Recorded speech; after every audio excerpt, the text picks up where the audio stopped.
Hello, and thank you for coming here despite the terrible lighting and my terrible morning face.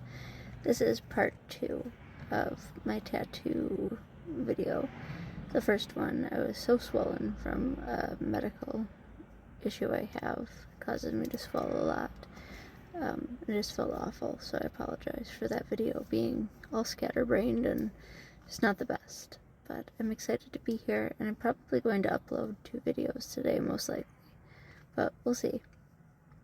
Anyways, I wanted to jump in right away and explain to some of the people, the newer people, some of the things that I noticed from a decade ago that are changing. Like, people are getting their hands and their faces done without getting anything else or having anything else done.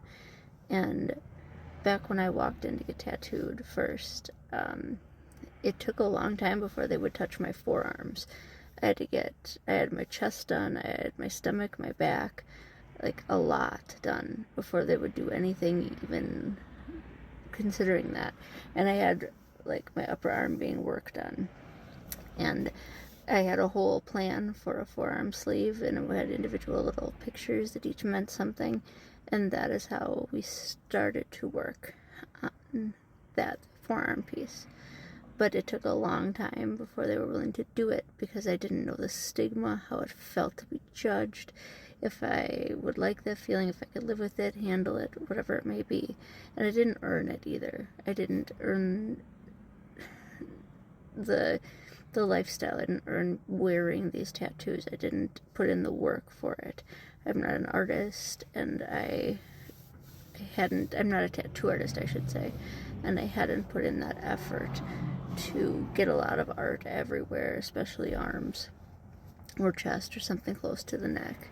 And now I have it on the sides of my neck as well as the front, and I plan to get it like up the sides behind the ears, higher a little bit, and get a little bit more like this way eventually, something that fits meaningfully in a meaningful way.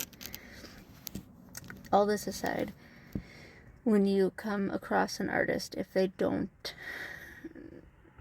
say something along the lines of that they're not willing to work on a face tattoo or a hand tattoo or something like that, it's not because they are judging you. It is just because of the way the culture was.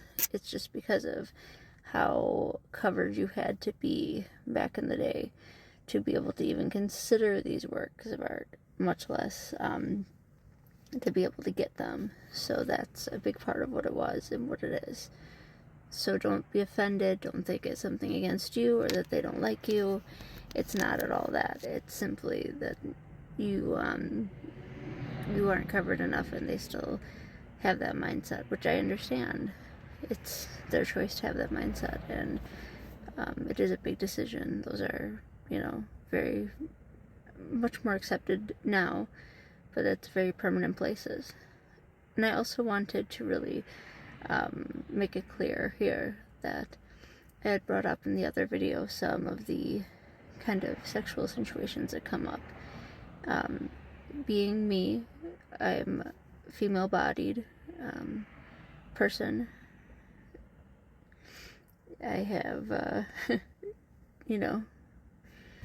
I've come across some stuff, and I have been propositioned, and I have been exploited a lot, not just in this industry, but in general.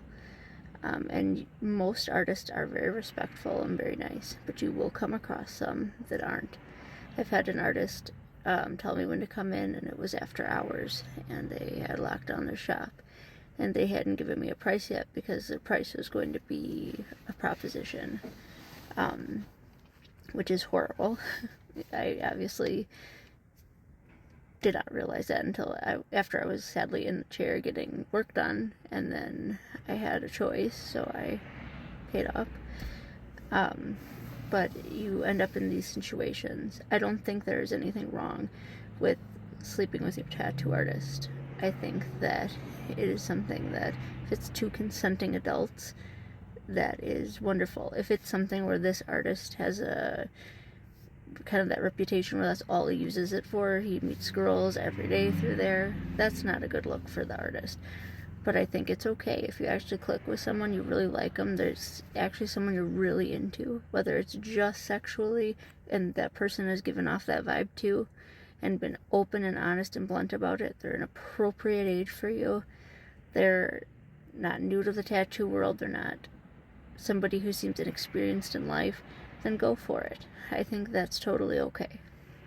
However, I think it's not okay if it's not in those circumstances. And it's not okay to use it as a hookup site. It's not okay to use it to solicit people. I've had people offer me free tattoos, or not free, not in the sense that I'm sure they would know I would tip them, but they offered to do the work at no cost. They know I'm a good tipper. We'll get into that in the third video. But the tipping. But they agreed to do a pornographic piece, which I'm not. I will film anything. I'll let the person I'm with watch me, but if I'm in a relationship, I don't want them without me watching anything adult. So that's something that I wouldn't want a stranger tattooed on my body. It's a kinky thought somewhere that no one else could ever see if it was like of someone I knew and enjoyed, and it was a scene that like maybe I did with the person, or I don't know how to word it. I did with the woman, or the woman did with a man I trust, but it was just such a odd situation to be put in. It would, like I said, in one way it is something that's adventurous and artistic and different, but at the other end I didn't end up getting the tattoo. There's just so many different situations you can be put into, and I think for the artist's sake it's important to kind of know that you don't have to necessarily shut down everybody. I think it's important to keep some of those doors open in a way, because you don't want to miss out on like a really close best friend because you don't ever consider being friends with somebody you tattoo. But at the same time, if somebody's coming in just to do like a one-time piece, or they come in once every couple years maybe, and it's tiny work and you can't get a real good read on them, then I don't think that's a good idea either. I think that it should be, I'm getting blinded. I think that it should be reserved more for the people that you get to know, in a sense.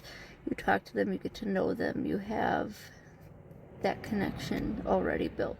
You gotta have a friendly conversation going already. I think another thing that is really important is that it's somebody who you know would never put your name out there, put your face out there. I've never spoken publicly about having even done these things to anybody, and I would never name who it was or who it wasn't. I can say it's nobody I've listed. None of these bad things are about anybody, or good things, and I'm not listing anybody specifically. It's no one that I've named. And I would not name them, because that's by far a line cross, a boundary cross, and I don't find that appropriate. Other things that I think are important, that'll be coming up kind of in one of the two closing videos with this, going to be like how tipping culture is, and different styles of tattoo work and what holds up, in my opinion, what I've seen from having a lot of different styles on me for a long time and on friends of mine, aftercare, so on and so forth.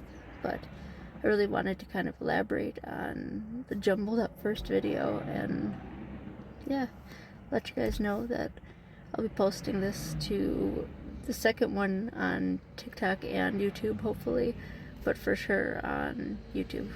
I hope that you all are having a great day, and I'm gonna hopefully get part 3 up right away.